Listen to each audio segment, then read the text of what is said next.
नमस्कार विद्यार्थियों,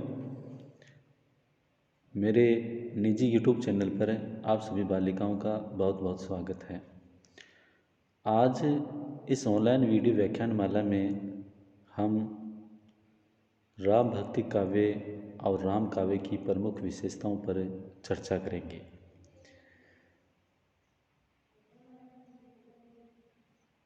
अपन देखते हैं कि भक्ति काल को निर्गुण और सगुण दो मुख्य धाराओं में विभाजित किया गया है। सगुण भक्ति धारा के अंतर्गत दो प्रकार के काव्य का निर्माण हुआ, राम काव्य और कृष्ण काव्य। वे कवि जिन्होंने राम को अपना आराध्य मानकर काव्य रचना की, वे प्रथम वर्ग के कवि हैं और राम को विष्णु का अवतार एवं अयोध्या नरेश दशरथ के पुत्र के रूप में जाना जाता है।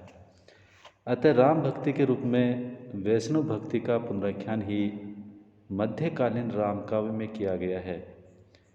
वैष्णव भक्ति का प्रचार प्रसार करने का श्रेय रामानुजाचार्य, रामानंद, निम्बार्काचार्य, मध्वाचार्य एवं श्री विष्णु स्वामी जैसे आचार्यों को जाता है।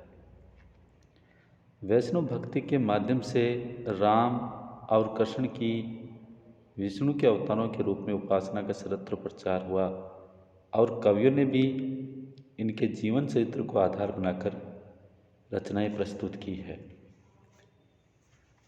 अपन देखते हैं राम भक्ति काव्य का विकास।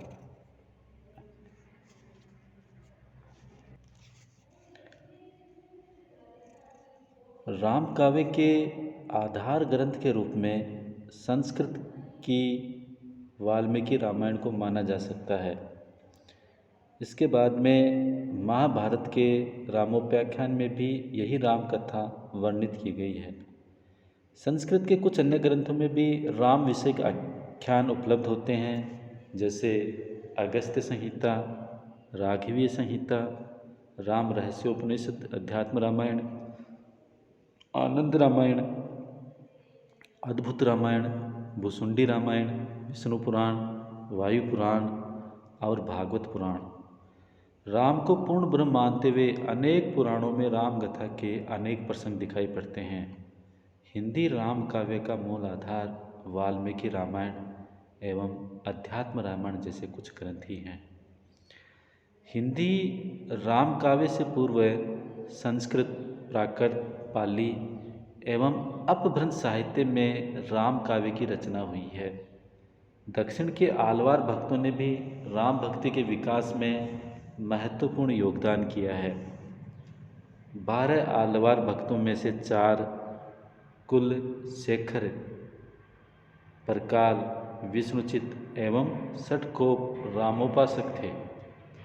संस्कृत में वाल्मीकि रामायण के अतिरिक्त राम कथा का आधृत अन्य ग्रंथ जैसे कालिदास कृत रघुवंश, कुमारपाल कृत जानकी हरण, भवभूति कृत उत्तर रामचरित, जयदेव कृत प्रसन्न राघव, क्षेमेंद्र कृत रामायण मंजरी आदि। जैन कवि स्वयंभू रचित प्राकृत भाषा में पौंचरिव राम कथा का प्रसिद्ध ग्रंथ है। इसके अतिरिक्त पुष्पदंतकृत महापुराण में भी राम कथा का उल्लेख मिलता है। राम का व्यक्तित्व इतना प्रभावशाली रहा है कि भारत की अधिकांश भाषाओं में राम कथा काव्य की रचना होती रही है। हिंदी से इतर अन्य आधुनिक भारतीय भाषाओं में राम कथा पर लिखे गए प्रमुख काव्य ग्रंथ हैं कृतिवासी रामायण बंगला भाषा में, कंब रामायण तमिल में, रंग रामायण तेलुगु में, भावार्थ रामायण मराठी में और मंगल रामायण भी मराठी भाषा में लिखी गई है। गुजराती, असमी आदि भाषाओं के भी अनेक कवियों ने राम कथा काव्यों की रचना की है। हिंदी में सर्वप्रथम चंद बरदाई कृत पृथ्वीराज रासो के मंगलाचरण में विष्णु के दशावतारों के अंतर्गत 48 पदों में राम कथा का संक्षेप में वर्णन हुआ है। हिंदी साहित्य में राम काव्य का पूर्ण विकास भक्ति काल में ही हुआ। रामानंद को आचार्य रामचंद्र शुक्ल ने राम काव्य परंपरा का प्रथम कवि स्वीकार किया है। वे विनय और स्तुति के पद बनाकर गाया करते थे। आरती कीजिए हनुमान लला की, यह पद रामानंद जी ने ही हनुमान जी की स्तुति में लिखा है। उनकी एक अन्य रचना रामाष्टक है। कुछ अन्य विद्वान राम रक्षा स्रोत को भी उनकी रचना मानते हैं, किंतु आचार्य शुक्ल ने इसे उनकी रचना नहीं माना है। राम भक्ति काव्य परंपरा के दूसरे सशक्त कवि हैं विष्णुदास, जिन्होंने रामायण कथा नामक ग्रंथ वाल्मीकि रामायण के आधार पर लिखा है। तुलसी से पूर्व राम भक्त कवियों में ईश्वरदास का नाम भी लिया जा सकता है। इन्होंने भरत मिलाप और अंगद पैज नामक 2 राम कथा काव्य की रचना की। भक्त परवर सूरदास का नाम यद्यपि कृष्ण भक्त कवि में माना जाता है, तथापि उन्होंने सूर सागर के 9वें स्कंद में राम कथा के प्रमुख प्रसंगों को अपने पदों का विषय बनाया है। राम काव्य परंपरा के सर्व प्रमुख एवं सशक्त कवि हैं गोस्वामी तुलसीदास, जिन्होंने राम कथा पर अनेक ग्रंथों की रचना की। इनमें सर्व प्रमुख हैं रामचरितमानस, जो हिंदी का सर्वश्रेष्ठ महाकाव्य माना जाता है। इसके अलावा उन्होंने विनय पत्रिका, कवितावली, गीतावली, दोहावली, जानकी मंगल, पार्वती मंगल, वैराग्य संदीपनी, बरवे रामायण, कृष्ण गीतावली और रामलला नैच्छु तथा रामाज्ञा प्रसन्न कुल 12 ग्रंथों की रचना की है। राम भक्त कवियों में अग्रदास का भी नाम महत्वपूर्ण है। इन्होंने राम भक्ति परंपरा में रसिक भावना का समावेश करते हुए अग्र अली नामक काव्य ग्रंथ की रचना की। ये स्वयं को जानकी जी की सखी मानकर काव्य रचना करते थे। नाभादास कृत अष्टयाम भी अग्र अली से प्रभावित रसिक भावना से युक्त राम काव्य है। भक्तिमाल के अन्य राम भक्त कवियों में प्राणचंद चौहान, माधवदास, रिधेराम, लालदास, नरहरि बारपट के नाम लिए जा सकते हैं।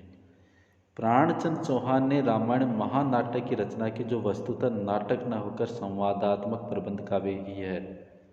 माधवदास ने राम रासो और अध्यात्म रामायण नामक काव्य ग्रंथों का प्रणयन किया, जबकि रिधेराम ने हनुमान नाटक नामक काव्य ग्रंथ की रचना की। नरहरि बारहट ने पौरुषे रामायण की रचना वाल्मीकि रामायण के आधार पर की। लालदास ने अवध विलास नामक ग्रंथ लिखा, जिसमें राम जन्म से लेकर उनके वनगमन तक की कथा है। रीतिकाल एवं आधुनिक काल में भी राम काव्य परंपरा का पर्याप्त विकास हुआ है। केशवदास ने रामचंद्रिका जैसा सशक्त ग्रंथ लिखकर इस परंपरा को आगे बढ़ाया। इसी प्रकार आधुनिक काल में कविवर मैथिली शरण गुप्त ने साकेत जैसी प्रौढ़ रचना के द्वारा इस परंपरा को विकसित किया, किंतु इनके संबंध में अधिक विचार करना यहाँ अनावश्यक होगा।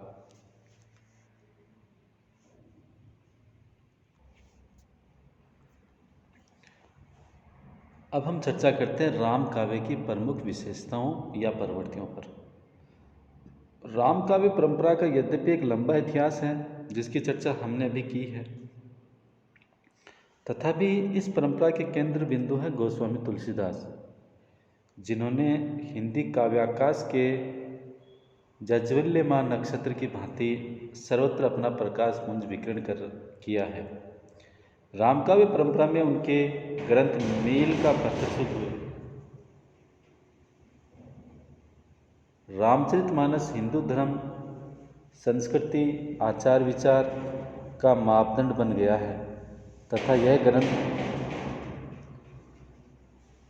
जितना लोकप्रिय हुआ उसकी कोई समता नहीं है। उच्च कोटि के काव्यत्व से युक्त इस ग्रंथ में मानव धर्म की अद्भुत व्याख्या की गई है। राम काव्य परंपरा के प्रमुख कवि होने से हम तुलसी को ही केंद्र मानकर राम काव्य की प्रमुख प्रवृत्तियों का विश्लेषण करेंगे।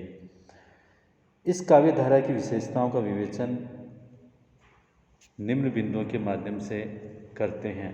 सबसे पहले है राम का स्वरूप।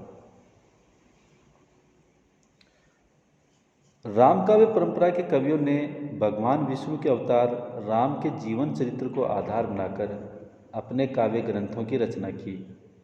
इन कवियों ने राम को परम ब्रह्म मानकर धर्म की स्थापना हेतु अयोध्या नरेश दशरथ के पुत्र रूप में अवतार ग्रहण कर मानवीय लीलाएं करते हुए दिखाया है। तुलसी ने राम के जिस स्वरूप की परिकल्पना रामचरितमानस में की है वह शक्ति, शील एवं सौंदर्य का भंडार है। राम के रूप में उन्होंने एक ऐसे मानवीय चरित्र को प्रस्तुत किया है जो सबके लिए अनुकरणीय है और एक आदर्श पात्र है। तुलसी के राम लोक रक्षक हैं तथा अधर्म के विनाशक एवं धर्म के संस्थापक हैं। वे मर्यादा पुरुषोत्तम हैं और श्रेष्ठतम गुणों से विभूषित हैं। तुलसी के राम अपने अनंत सौंदर्य से जन जन को मोहित करने वाले हैं, साथ ही अपूर्व शील से सबके हृदय को अपने वशीभूत कर लेते हैं। वे अद्वितीय वीर हैं तथा इस वीरता से अधर्म का विनाश करते हुए तत्पर दिखाई देते हैं। दूसरी राम काव्य की प्रधान प्रवृत्ति है भक्ति का स्वरूप। राम भक्ति शाखा के कवियों ने राम के प्रति दास्य भाव की भक्ति भावना प्रदर्शित की है। वे स्वयं को सेवक तथा राम को अपना आराध्य मानते हैं। तुलसी ने रामचरितमानस में दास्य भाव की भक्ति को मुक्ति का साधन मानते हुए कहा है कि सेवक सेव्य भाव बिनु भव न तरिये उर्गारी। विनय पत्रिका में भी तुलसी की भक्ति का यही स्वरूप दिखाई पड़ता है। दास्य भाव की भक्ति से भक्त अहंकार शून्य होकर उस परमात्मा के महत्व से परिचित होता चला जाता है।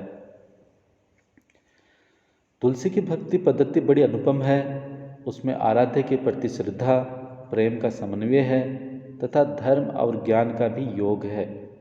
आचार्य रामचंद्र शुक्ल ने उनकी भक्ति के स्वरूप को स्पष्ट करते हुए लिखा है कि गोस्वामी जी की भक्ति पद्धति की सबसे बड़ी विशेषता है उसकी स्वांगपूर्णता। जीवन के किसी पक्ष को सर्वथा छोड़कर वह नहीं चलती। सब पक्षों के साथ उसका सामंजस्य है। न उसका कर्म या धर्म से विरोध है न ज्ञान से। धर्म तो उसका नित्य लक्षण है। तुलसी की भक्ति को धर्म और ज्ञान दोनों की रसानुभूति कह सकते हैं। तुलसी की भक्ति नवद्धा भक्ति है जिसका चरम उत्कर्ष विनय पत्रिका में देखा जा सकता है। भजन, कीर्तन, नाम स्मरण, गुण कथन, दैन्य, समर्पण आदि सभी तत्व तुलसी की भक्ति पद्धति में उपलब्ध हो जाते हैं। राम भक्त कवियों की दृष्टि उदार थी। राम के प्रति अनन्यता होते हुए भी उन्होंने किसी अन्य देवी देवताओं के प्रति तिरस्कार नहीं दिखाया है। साथ ही भक्ति मार्ग की महत्ता बताते हुए ज्ञान और कर्म की महत्ता भी प्रतिपादित की है। उनकी भक्ति वेद शास्त्र की मर्यादा के अनुकूल है और विभिन्न मतों का सार तत्व होने से पारंपरिक होते हुए भी नवीनता लिए हुए है। अगली प्रवृत्ति है समन्वयवादी प्रवृत्ति।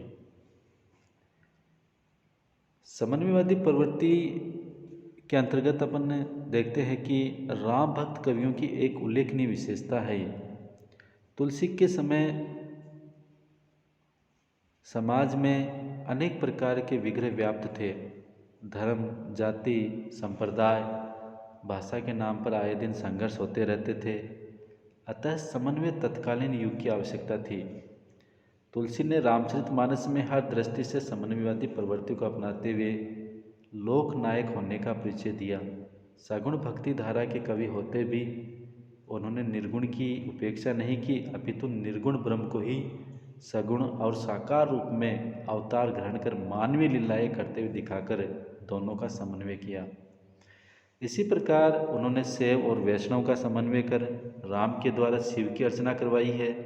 यही नहीं अपितु उन्होंने ज्ञान और भक्ति का समन्वय किया है, राजा और प्रजा का समन्वय किया है तथा जन भाषा और संस्कृत का समन्वय किया है। दर्शन के क्षेत्र में भी उन्होंने अद्वैतवाद, विशिष्ट अद्वैतवाद, सांख्य और शुद्धाद्वैतवाद को समन्वित किया है। उनका संपूर्ण काव्य समन्वय की विराट चेष्टा है और इस समन्वयवादी प्रवृत्ति के कारण ही तुलसी के काव्य को इतनी लोकप्रियता प्राप्त हुई।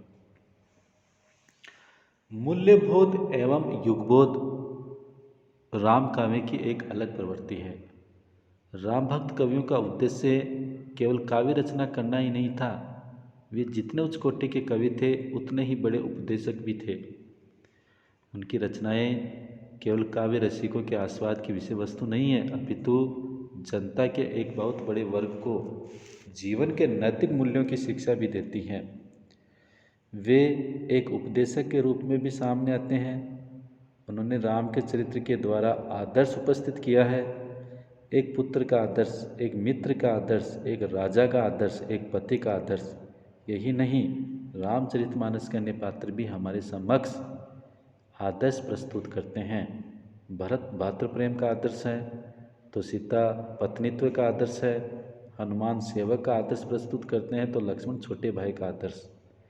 मर्यादा पुरुषोत्तम राम का जीवन नैतिकता की पराकाष्ठा है, परंतु वह कहीं भी अस्वाभाविक नहीं लगता।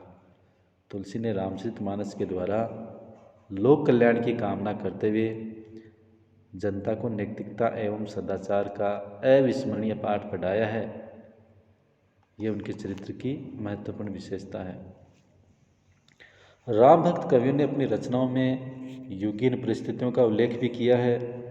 गोस्वामी तुलसीदास ने रामचरितमानस में कलयुग निरूपण के द्वारा तत्कालीन मुस्लिम शासकों की शासन व्यवस्था में होने वाले अत्याचारों, तदयुगीन सामाजिक विकृतियों का यथार्थ चित्रण किया है।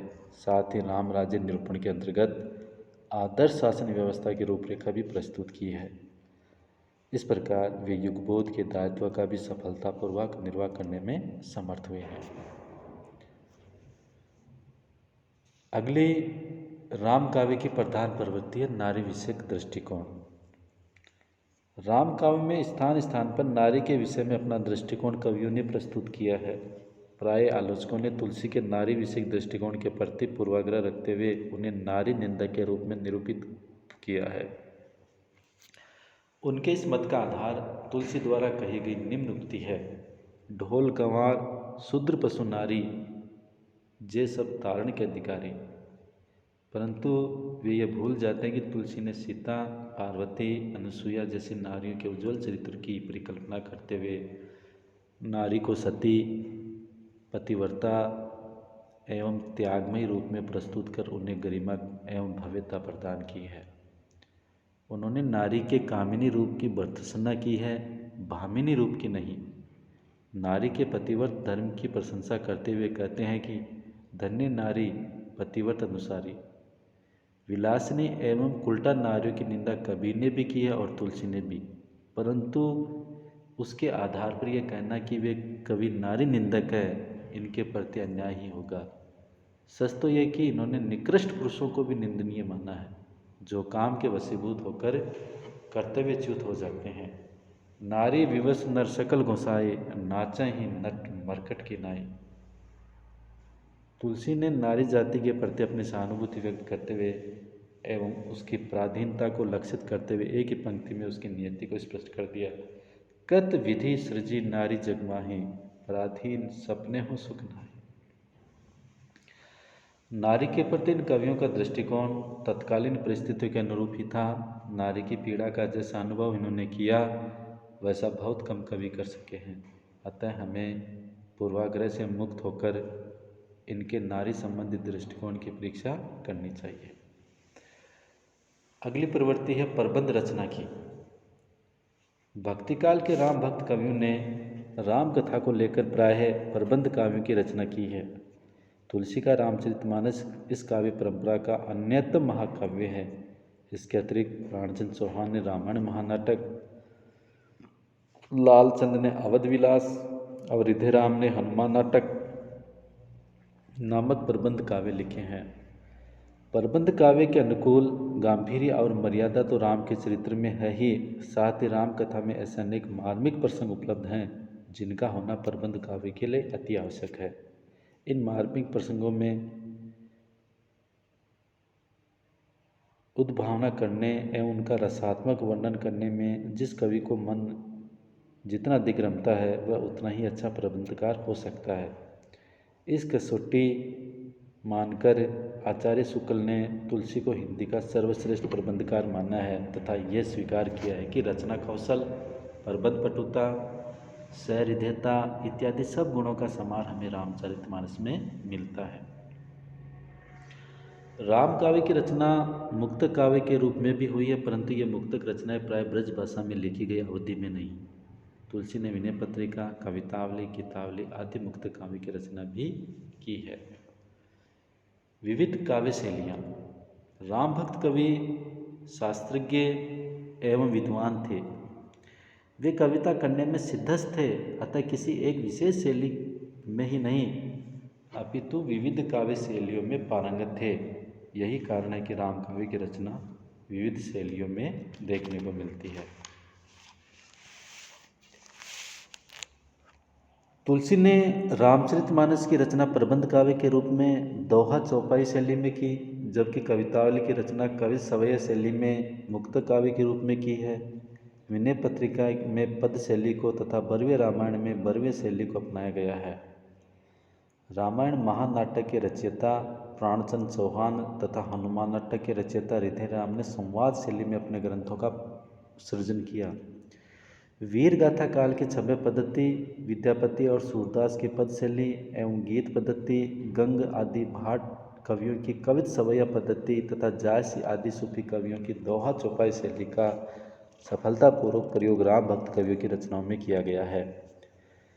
तुलसी के काव्य में इन सभी शैलियों का प्रयोग जितना सफलता से हुआ, उसे देखकर यह अनुमान लगाया जा सकता है कि उनमें काव्य प्रतिभा किस हद तक विद्यमान थी। अगली राम काव्य की प्रवृत्ति है रस योजना। राम काव्य का क्षेत्र इतना व्यापक है कि उसमें सभी रसों की योजना करने का अवसर कवियों को प्राप्त हो गया है। परिणामतः इस काव्य में नव रसों का पूर्ण परिपाक उपलब्ध होता है। भक्ति भावना की प्रधानता होने के कारण निर्वेद जन्य शांत रस को ही हम राम काव्य की प्रधानता रस स्वीकार कर सकते हैं। तुलसी साहित्य में सभी रसों का समावेश है। रामचरितमानस के युद्ध वर्णन में वीर एवं रौद्र रसों की सुंदर योजना हुई है तथा श्रृंगार का मर्यादित चित्रण पुष्प वाटिका में राम सीता के प्रथम दर्शन पर देखा जा सकता है।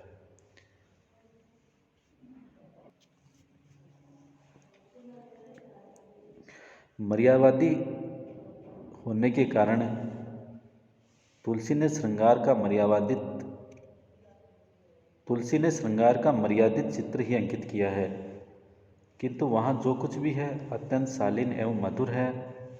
सभा भवन में राम और सीता पास पास बैठे हुए हैं। सीता जी राम की ओर देखना भी चाहती हैं, किंतु गुरुजनों के सम्मुख ये कैसे संभव हो। अतः कंकण के नग में राम के प्रतिबिंब को देखकर कैसे मुग्ध हो जाती हैं, इसका उदाहरण तुलसी के काव्य में देखा जा सकता है। राम काव्य की अगली विशेषता अवधी भाषा का प्रयोग। राम काव्य की रचना प्रमुख रूप से अवधी भाषा में हुई है। गोस्वामी जी का रामचरितमानस अवधी भाषा में लिखा गया है। तुलसी विलक्षण प्रतिभा संपन्न कवि थे, क्योंकि उन्हें ब्रज और अवधी दोनों भाषाओं का समान अधिकार था। उन्होंने कवितावली एवं विनय पत्रिका जैसे मुक्त काव्य में सुंदर, मधुर, सरस ब्रज भाषा का प्रयोग करते हुए अपनी शक्ति का परिचय दिया है। तुलसी की भाषा की सबसे बड़ी विशेषता प्रसंगानुकूलता, रसानुकूल शब्द चयन, अनुप्रासिकता एवं पात्रानुकूलता जैसे गुण उनकी भाषा में सर्वत्र दिखाई पड़ते हैं। उनकी भाषा में स्वाभाविकता, सरसता एवं भाव व्यंजकता भी विद्यमान है। तुलसी के अतिरिक्त अन्य भक्तिकालीन कवियों ने